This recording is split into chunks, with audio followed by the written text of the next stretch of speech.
우선 차량 메뉴에서는 운전자 보조 기능을 선택을 할 수가 있고요. 주행 편의 같은 경우에는 고속도로 주행 보조, 그리고 주행 속도를 커브길 같은 데서 줄여주는 자동 조절 기능이 있고요. 다 켜두시면 됩니다.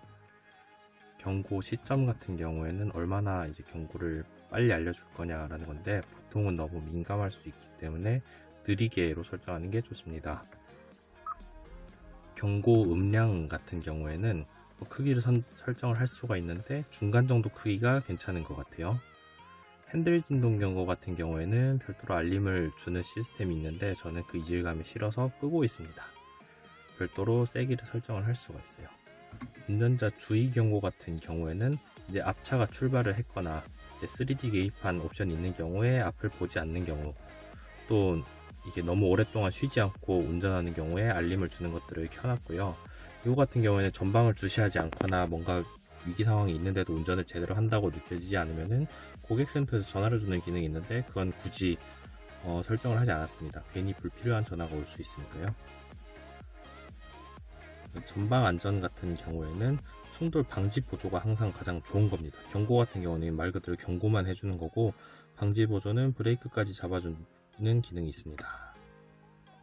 차로 안전 같은 경우에도 마찬가지로 이탈 방지 보조가 가장 좋은 거지만, 이거는 별도로 스티어링 휠 좌측 하단에 있는 버튼으로 설정을 할 수 있기 때문에 여기선 별도로 설정을 하지 않아도 됩니다. 후측방 안전 같은 경우에도 충돌 방지 보조도 켜놨고요. 안전하차 보조 같은 경우에는 이제 뒤에서 차량이 다가올 때 문이 안 열리게 잠기는 거니까 좋은 거라서 저는 별도로 해제하지 않았어요. 후측방 영상 표시 같은 경우에도 이제 깜빡이를 켰을 때 후측방 영상이 나오게 되는 건데, 이것도 옵션을 켜놨습니다. 주차 안전 같은 경우에도 이제 항상 충돌 방지 보조라고 되어 있는 게 가장 좋은 기능이고요. 제동 보조까지 해주는. 경고 같은 경우에는 그냥 경고만 울리게 되는 겁니다. 서라운드 뷰 자동으로 켜지게 해놨고, 뒤에 이게 차량이 교차로 다가올 때 알림을 주는 기능을 같이 켜놨습니다. 드라이브 모드 같은 경우에는 커스텀 모드를 어떻게 할 건지 각 파워트레인 스티어링, 서스펜션별로 설정을 따로 할 수가 있습니다. 저는 파워트레인을 에코로, 스티어링을 스포츠로 하는 별도의 커스텀 모드를 만들어놔서 때때로 쓰고 있습니다. 드라이브 모드 변경 알림은 내비게이션 화면 상단에 자세히 나올 건지 간단하게만 나올 건지 안 나올 건지 설정을 할 수가 있고요. 중립주행이라고 하는 부분은 특정 조건이 되었을 때 아예 중립기어로 차가 변해서 좀 연비운전을 도와주는 기능이고, 에코 모드에서만 작동을 합니다. 그리고 액티브 사운드 디자인 같은 경우에는 가상의 엔진 사운드인데 그걸 싫어하는 분들이 많고 저도 싫어해서 끄고 있습니다. 헤드업 디스플레이 같은 경우에는 사용을 하고 있는데요. 영상 조정은 이제 높이나 회전 정도, 또 밝기를 설정을 할 수가 있는데 개개인에 맞게 설정을 하시면 되고요. 표시 정보는 필요한 정보를 다 보여주는 식으로 체크를 다 해주시는 게 좋겠습니다. 계기판 같은 경우에도 드라이브 모드에 연동을 해서 이렇게 변동을 하게 할 수도 있지만 저는 테마 1이 좋아서 테마 1 고정으로 쓰고 있습니다. 테마 1은 드라이브 모드 연동으로 하자면 컴포트 모드의 계기판 화면입니다. 잠시 보여드리자면 이런 화면이죠.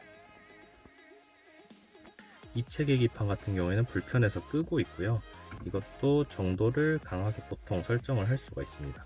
서비스 시기 알림은 그냥 기계적으로 나오는 거라서 꺼도 무방합니다. 그리고 평균 연비 표시도 지금까지 뭐 누적 연비를 할 건지 시동을 걸고 나서 연비를 할 건지 설정이 별도로 가능하고요. 계기판에 표시될 정보는 개인적으로는 다 켜놨는데 도로 결빙 알림 같은 경우에는 굳이 필요하지 않을 수도 있을 것 같아요. 그리고 계기판 음성 안내 같은 경우에 무선 충전 패드에 휴대폰을 놓고 내렸다든가 이런 알림이 울리게 되는데, 알림음은 다 중간으로 설정을 해주시면 되겠고요. 웰컴 사운드는 이제 차량 들어올 때 처음 소리를 설정하는 겁니다. 공조 같은 경우에는 외부 공기 차단 기능이 있는데요. 워셔액을 켤 때 자동으로 내기로 바꿔주는 것, 그리고 터널 같은 곳을 지날 때 자동으로 내기로 바꿔주는 것, 이 두 가지는 옵션을 켜놨고요. 자동 환기 같은 경우에는 결로 이제 앞에 뭐가 생긴다고 할 때 자연스럽게 환기를 시켜주는 건데, 오토로 이제 결로가 안 생기게끔 제어를 해주는 거니까 열어놨고요. 이 창문 습기 방지와 마찬가지로 같이 연동이 되는 겁니다. 또 건조 편의 같은 경우에는 간접 송풍구라고 해서 좀 부드럽게 바람이 전체적으로 공기가 차가워지는 거라서 지금 저는 택해놨고요. 또 후속 공조는 제가 잠궈놨는데 후속에서 바람 세기를 조절하면 앞자리까지 조절이 되기 때문에 잠가놨습니다. 터치스크린 진동 반응도 세기를 조절할 수가 있는데 저는 가장 강하게 해놨습니다. 눌렀을 때 느낌이 와야 되니까요. 또 시트 같은 경우에도 스마트 자세 제어, 키를 입력을 하면은 자동으로 자세를 맞춰준다고 하는데 저는 그거 별도로 사용하지 않아서 설정을 하지 않았습니다. 스마트 열선 통풍 같은 경우에는 이제 공조를 어떻게 하냐에 따라 가지고 열선 같은 거를 자연스럽게 그 히터를 틀면 열선을 켜준다라는 개념인데 제가 따로 켜면 되기 때문에 설정하지 않았고요. 열선 비율도 등받이를 위주로 할 거냐, 엉덩이 쪽을 위주로 할 거냐, 운전석과 동승석은 설정이 가능합니다. 저는 별도로 설정하지 않고 기본값으로 놔뒀어요. 승하차 편의 같은 경우에 이제 차를 타고 내릴 때 시트가 어느 정도 뒤로 좀 움직이거나 핸들이 위로 올라가주는 그런 기능인데 저는 그게 좀 이질적이고 불편해서 껐습니다. 꺼버렸고 동승석 같은 경우에는 심지어 문을 열고 닫을 때마다 계속 작동하는데 그것도 배터리에 악영향일 거라서 껐습니다. 자, 이제 라이트 같은 경우에는 실내 무드 조명을 설정할 수가 있는데 밝기 당연히 설정이 가능하고요. 색상 같은 경우에는 기본 세팅된 색상도 있지만 사용자 색상에 들어가시면 총 64가지 설정을 하실 수가 있어요. 이렇게 다양한 색상이 있고 저 같은 경우에는 개인적으로는 사파이어 바이올렛이 가장 좋아서 이 색상으로 설정을 해놓고 있습니다. 야간 주행 시 조명을 어둡게 하지 않아도 돼서 저는 그냥 그대로 최대한 밝게 조명이 나오게끔 설정을 했고요. 과속 안내 연동은 오류가 좀 있다는 것 같아요. 과속을 하면 붉은색으로 변하는데 그렇게 변했던 게 색상이 다시 바뀌지 않는 문제가 있다고 해서 옵션을 꺼뒀습니다. 원터치 방향지시등은 방향지시등을 살짝만 건드렸을 때 몇 번 울리냐는 건데 저는 3번이 가장 편해서 3번으로 해뒀고 최대 7번까지 바꿀 수 있습니다. 지능형 헤드램프 같은 경우에는 저속에서도 작동하게끔 이렇게 20km 이상이면 작동하게 해뒀고요.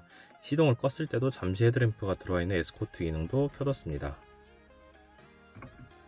도어 같은 경우에도 이제 주행을 해가지고 일정 속도 이상 올라갔을 때 자동으로 잠기는 기능이 가장 무난해 보였고요. 자동 잠금 해제 같은 경우는 시동을 끌 때 잠금이 해제되게끔 설정해뒀습니다. 2에 눌러 전체 잠금 해제는 이제 처음 문을 열 때 운전석 쪽에서 터치를 해서 열게 되면 우선 운전석 문만 열리고 한 번 더 누르면 나머지 문이 다 열리게끔 하는 설정인데요. 좀 보안적인 측면에서 좀 운전석 문을 열었을 때 다른 쪽 문으로 이제 다른 사람이 탄다거나 하는 문제를 방지하기 위해서 이런 보안 기능이 있는데 개인적으로는 불편해서 아예 기능을 사용하고 있지 않습니다. 트렁크 열림 속도도 천천히 빠르게 설정을 할 수가 있고 얼마나 열릴지 높이도 여기서 설정을 할 수가 있습니다. 그리고 스마트 테일게이트는 키를 갖고 뒤에 가면 자동으로 열리는 건데 이 기능은 괜히 오작동의 우려가 있어서 저는 꺼뒀습니다. 디지털 키 같은 경우에는 제가 별도로 아직 설정을 하지 않았고요. 편의사양 같은 경우에는 후석 승계 갈림은 좀 써주는 편이 좋다고 하는 것 같아서 저는 껐습니다. 왜냐면은 뒤에 사람이나 물건이 있는 경우에 알림을 준다는 건데 오작동이 꽤 많이 된다고 해요. 뒤에 물건을 놔둬도 알림이 온다고 해서 이 부분은 꺼뒀고요. 웰컴 라이트 같은 경우에는 퍼들램프 하단에 비치는 제네시스 로고 어떻게 설정할 건지 일일이 설정할 수가 있고요. 무선 충전 패드는 작동을 하게 할 수도 있고 안 하게 할 수도 있습니다.